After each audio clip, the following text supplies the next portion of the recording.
bienvenue à cette conférence internationale. Vous faites un petit voyage. Bon, et bien voilà, en tant que pays super puissant, j'espère que vous aurez un poids dans les négociations et que vous êtes... Merci beaucoup. Bonne défense. Donc la mini-COP est un jeu de rôle grandeur nature dans lequel les élèves jouent le rôle de représentants politiques présents lors des grandes conférences climatiques. Ils ont dû au préalable préparer un blason de leur pays, se renseigner sur leur pays pour être vraiment dans la peau du personnage lors de la conférence aujourd'hui. Les élèves regroupés en délégations vont défendre les intérêts de leur pays sur différentes thématiques présentes lors des COP comme l'alimentation, les réfugiés climatiques ou encore le fonds climatique. Donc, la dynamique du jeu de rôle leur permet de comprendre la difficulté d'arriver à des accords internationaux malgré la conscience de l'urgence climatique.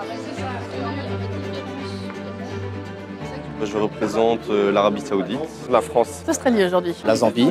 Je représente la Chine, un pays ayant beaucoup d'impact dans les négociations d'aujourd'hui. Les négociations sont un petit peu compliquées. On a réussi à trouver des bons accords au niveau du gaz à effet de serre avec les pays comme la Belgique et les Pays-Bas. Par contre, pour les fonds climatiques et les réfugiés climatiques, c'est un petit peu plus compliqué. L'Australie actuellement a un nouveau gouvernement, il y a plus des idées de gauche et nous arrivons à mettre plus ou moins des accords avec la Russie et les États-Unis. C'est difficile de se mettre dans la tête du pays que je représente parce qu'on ne sait pas vraiment ce que l'Arabie Saoudite veut faire au niveau du réchauffement climatique, ce qu'ils veulent mettre en place. Pour les réfugiés climatiques, on est des pays qui avons déjà une forte population. Pour accueillir encore des gens avec un taux de chômage qui est aussi assez élevé, ça risque de créer encore plus de chômage et du coup encore accroître nos dettes.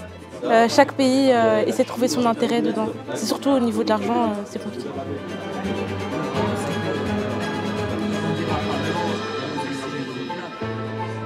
Je pense que c'est un exercice intéressant pour les élèves de faire cette COP, cette simulation de COP, parce que ça permet vraiment de mettre des compétences transversales dans l'étude des sciences. On avait déjà fait une première expérience qui s'était avérée être super positive, on avait eu des chouettes retours, on avait vu que les élèves s'étaient bien amusés en apprenant vraiment de manière ludique et multidisciplinaire. C'est bien que ça fait aussi bien intervenir des côtés sociaux, environnementaux, économiques. C'est chouette de pouvoir les mélanger et de mettre en avant les forces un petit peu des différents élèves, des différentes options pour les pousser à discuter.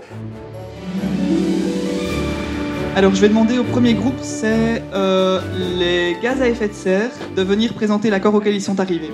Au terme d'une négociation acharnée, on n'était pas tous d'accord, mais on a réussi à trouver des points communs.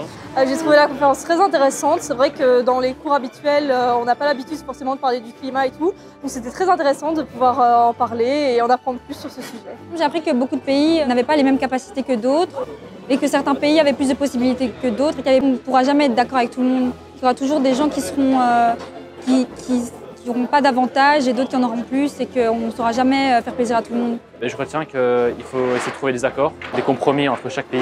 J'en retiens que du positif. Franchement, c'était une très bonne expérience. Ça m'a permis de pouvoir discuter et débattre sur de nouveau des sujets dont je n'ai pas l'habitude de parler habituellement dans mes journées ou à l'école, avec mes amis, etc. Voilà.